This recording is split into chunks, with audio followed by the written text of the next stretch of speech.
હાય, મેં ક્ષેમા વેણુગોપાલ.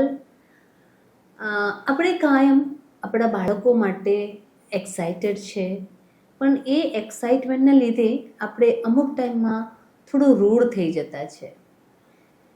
એ લોકોનું ફ્યુચરના લીધે આપણે ઘણા બધા પ્લાન્સ બનાવતા છે, પણ એટ ધ સેમ ટાઈમ આપણને જાણવું પડે કે એ બાળકમાં એ ટેલેન્ટ છે કે એ બીજું કંઈ માંગે છે. એનું સ્કિલ જે છે, કદાચ આપણે એને ઇગ્નોર કરીને આપણે જે કરાવવા માંગીએ છીએ ને, તો એમને જે બનાવવા માંગીએ છીએ, આપણે એના ઉપર ફોકસ કરતા છે. તેના લીધે એનું જે પરફેક્ટ સ્કિલ છે એના ઉપર એ પરફોર્મ નથી કરી શકતો, તો એનું બેસ્ટ આપણને મળતું નથી. તો આપણે બાળકોનું પણ ચોઈસ એકવાર ધ્યાન રાખીએ કે એને શું બનવું છે, કેમ કે કદાચ એના સ્કિલ પ્રમાણે એ કંઈ માંગતા છે.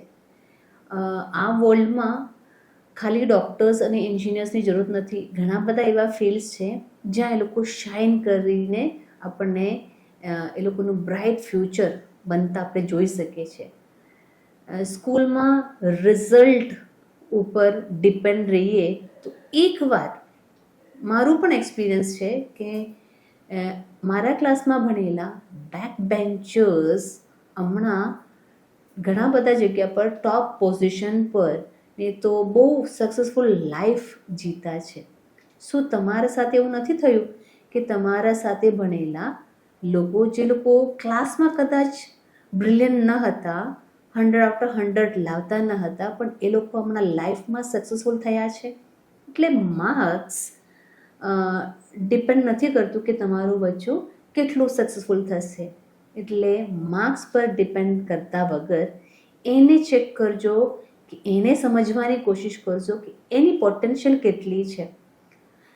માનું છું કે કોમ્પિટેટિવ વર્લ્ડ છે, બટ આ કોમ્પિટેટિવ વર્લ્ડમાં આપણે એના ટેલેન્ટના ઉપર ફોકસ કરીશું તો એ વધારે શાઇન કરી શકે છે.